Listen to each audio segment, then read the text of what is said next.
मैदा की रोटियां। आइए आज आपको लेकर चलते हैं सविता निवास में। सविता के परिवार में सविता के पति नीरज के अलावा उनके दो बच्चे गीता और सूरज भी थे। यूं तो उनका छोटा सा परिवार था, लेकिन फिर भी जब से सविता को स्लिप डिस्क की दिक्कत हुई थी, उनके घर में खाने को लेकर हर समय घमासान ही चलता रहता था। सविता चाहे जितनी भी कोशिश करती, लेकिन कोई भी काम वाली उनके यहाँ टिकती ही नहीं थी। दरअसल सविता ने घर में सबको गरम गरम फुलके खिला खिलाकर उनकी आदत ऐसे खराब की हुई थी कि अब बेटा हो या बेटी या फिर पति गिरीश, कोई भी काम वाली के हाथ का खाना गले से नीचे उतार ही नहीं पा रहा था। अरे सविता क्या है भाई, देखो तुम इस खाना बनाने वाले को अच्छी तरह समझा दो कि खाना मन लगाकर बनाया कर, वरना मैं ऐसा खाना रोज रोज नहीं खाने वाला। अरे क्या हो गया जी, क्यों शोर मचा रहे हैं? ऐसा क्या कर दिया उस कांता बाई ने? क्या कर दिया का क्या मतलब है? अरे रोटी बनानी तो उसको आती नहीं। अरे कोई उसके हाथ का खाना क्या खा पाएगा भाई? बाकी काम तुम चाहे करो ना करो, मेरी 2 रोटी तो तुम ही बना दिया करो। अगर रोटी मुझसे बन सकती तो मैं इन काम वालियों को अपनी रसोई में घुसने देती भला। अच्छी तरह पता है ना आपको, जब से मुझे कमर में डिस्क की दिक्कत हुई है, मुझसे काम नहीं होता। न ज्यादा देर खड़ा हुआ जाता है, न झुका जाता है। अब तो आपको इन काम वालियों के हाथ का ही खाना खाना पड़ेगा। अरे सारी उम्र आपको गर्मा गर्म फुलके बनाकर खिलाएं। अब अगर मेरी तबीयत सही नहीं है तो आप थोड़ा सा एडजस्ट नहीं कर सकते क्या? अरे भाग्यवान है, एडजस्ट तो मैं कर लूं, लेकिन अपनी जुबान का क्या करूं? इसे तुम्हारे हाथों की नरम मुलायम रोटियां खाने की आदत जो पड़ गई है। बस करिए, अभी मस्का मत मारिए। मैं आपकी इन तारीफों का मतलब खूब समझती हूँ। पिछले 3 महीने में 4 काम वालियां बदल चुकी हूँ। आपको किसी की भी हाथ की रोटियां पसंद ही नहीं आती। अब मुझे समझ में नहीं आ रहा मैं करूँ तो क्या करूँ। अरे कोई नई काम वाली ढूंढ लो ना, और क्या करोगी? कोई कमी तो है नहीं काम वालियों की। मुझे समझ में आ गया है कि आपको काम वालियों के हाथ की रोटी पसंद नहीं आने वाली। अब इस प्रॉब्लम का कोई परमानेंट सॉल्यूशन ही ढूंढना पड़ेगा। ऐसा करते हैं, सूरज की शादी कर देते हैं। घर में बहू आ जाएगी तो वो आपको मेरी तरह बढ़िया नरम मुलायम रोटियां बनाकर खिलाएगी और ये रोज रोज की टेंशन भी खत्म हो जाएगी। वैसे भी आखिर कब तक हम लोग काम के लिए नौकरानियों के भरोसे रहेंगे? अरे मम्मी, मैं इतनी जल्दी शादी नहीं करने वाला हूँ। और ये क्या बात हुई? पापा को नौकरानी के हाथ की रोटी पसंद नहीं आ रही तो मैं शादी कर लूँ? कोई तू कह क्या इस बात का? और मान लो मेरी बीवी को भी रोटी बनानी नहीं आती होगी तो आप लोग बहू ला रहे हैं या नौकरानी? हाँ बेटा, इतने साल से जब माँ रोटियां बनाकर खिला रही थी तब तो गरम गरम रोटियां बहुत अच्छी लगती थी। तब तो कभी नहीं कहा आप रोटी क्यों बना रही हो, आप मम्मी हो या नौकरानी है। अब इनकी बीवी जो अभी तक आई भी नहीं है, उसके रोटियां बनाने की बात आई तो वो नौकरानी हो गई।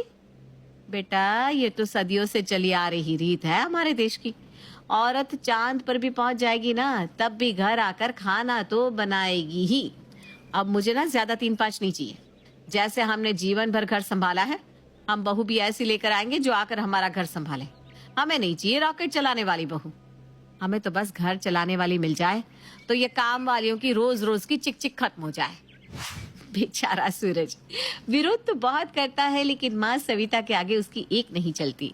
और जल्दी ही सविता अपनी पसंद की एक सुंदर होनहार घरेलू लड़की ढूंढकर उसकी अपने बेटे सूरज के साथ शादी कर देती है। शादी के बाद मैंने तुमसे कहा था ना कि कोई ढंग की काम वाली रख लो, लेकिन तुमने कहा नहीं, बेटे की शादी कर देते हैं, बहू ले आते हैं, फिर वो रोज गरम गरम नरम नरम रोटियां खिलाएगी। अरे मैं पूछता हूँ कहाँ है वो गरम और नरम रोटियां? ऑफिस में जब खाने के लिए टिफिन खोलो तो टिफिन में रखी हुई रोटियां इतनी सख्त हो चुकी होती है कि उन्हें तोड़ने के लिए आरी की जरूरत पड़ती है। यकीन ना हो ना तो अपने बेटे सूरज से ही पूछ लो कि वो पापड़ जैसी रोटियां आरी से काट कर खाता है या पानी में भिगो कर। मम्मी, बात तो पापा की एकदम सही है। सच में पूर्वी के हाथ की रोटियां ना खाना बहुत मुश्किल काम है। हाँ मम्मी, भाभी के हाथ की रोटियों में तो बिल्कुल स्वाद नहीं है। मैंने तो कॉलेज टिफिन ले जाना ही छोड़ दिया है। अच्छा ठीक है, मैं बहू से बात करती हूँ। पूर्वी बेटा, तुम्हारे पापा जी को ना रोटियां बड़ी नरम नरम चाहिए होती है। थोड़ी सी भी रोटी सख्त हो जाए तो उनसे खाई नहीं जाती। इसलिए बेटा थोड़ा ध्यान रखा करो, थोड़ा समय लगाकर बनाओ, लेकिन रोटी ऐसी बने जो तुम्हारे पापा और सूरज खुश होकर खा ले। ठीक है मम्मी जी, मैं ध्यान रखूंगी। 2 दिन बाद। अरे सविता, तुम्हारी कमर में प्रॉब्लम क्या हुई? मैं तो भूखा ही मर गया। अरे भाई कितने दिन मैं सिर्फ चावल खाकर काम चलाऊंगा, अब थक गया हूं मैं। तुम बहू को कुछ कहती क्यों नहीं? 26 साल की लड़की ढंग से रोटी तक नहीं बना पा रही है। अरे वो कोशिश कर रही है ना, आप भी ना कुछ ज्यादा ही नखरा करने लगे। अब याद रखिए, बीवी का नहीं बहू का जमाना आ गया है। जैसा मिले चुपचाप खा लिया करो। तो ठीक है, कल से बहू को कह देना मेरा खाना ही ना बनाए। इतना कहकर वो मुंह फुलाकर घर से बाहर चला जाता है। अरे पूर्वी बेटा, तुम्हारे पापा जी अभी बहुत नाराज होकर गए हैं। कहते हैं ऑफिस में खाने के टाइम तक रोटियां इतनी सख्त हो जाती है कि उनसे खाई ही नहीं जाती। बेटा सूरज भी सख्त रोटी नहीं खा पाता। हो सकता है तुमसे कह ना पा रहा हो, लेकिन तुम थोड़ा अच्छे से आटा गूंदा करो और थोड़ी देर के लिए ढक कर रख दिया करो, तब रोटियां नरम बनती है। अरे यार, ये क्या ड्रामा है, रोज रोज रोटी की शिकायत। अरे भाई, मैंने बीबीए किया है, ढाबे पर रोटियां बनाने की डिग्री थोड़ी ना ली हुई है। जिस दिन से शादी हुई है सब बस मेरी रोटियों में कमियां निकालते रहते हैं। मुझे लगता है इन्हें बहू की नहीं, रोटी मेकर की जरूरत थी। बेचारी पूर्वी सास से बातें सुनने के बाद अपने कमरे में बैठकर कुकिंग वीडियो देखने लगती है। आज तो मैं भी रोटियां सॉफ्ट करने का सीक्रेट ढूंढ कर ही रहूंगी। अरे वाह, ये बहुत अच्छा है। क्या अब से मैं भी ऐसे ही किया करूंगी। अगर आटे में मैदा डालने से रोटी नरम बन सकती है तो मैं आज से मैदे वाली रोटियां ही बनाऊंगी। अगले दिन रोटी के लिए आटा गूंथते समय पूर्वी मैदा उसमें मिक्स करने लगती है। वीडियो में बताया था कि आटे में 2 चम्मच मैदा मिलाना है, लेकिन यहाँ तो इतनी सारी रोटियों का आटा लगाना है। 2 चम्मच से क्या होगा, इतना तो पता भी नहीं चलेगा। ऐसा करती हूँ, आधा मैदा ले लेती हूँ, आधा आटा। अब देखती हूँ मेरे हाथ की रोटियों में कौन कमी निकाल पाता है। पूर्वी मैदे वाली रोटियां बनाकर ससुर गिरीश और पति सूरज के टिफिन में रखने लगती है। कुछ दिन बाद, पापा जी, अब तो आपकी रोटियां सख्त नहीं होती ना, अब तो आप आराम से खा पा रहे होंगे। अरे बेटा, आज तो तूने ऐसी रोटियां बनाई थी कि मुझे मजा ही आ गया। बेटा, अगर तुझे ऐसी ही रोटियां बनानी हो ना तो कल से मेरे लिए 2 रोटी फालतू रख देना।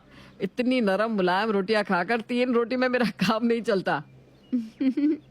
ठीक है पापा जी, जैसा आप कहें।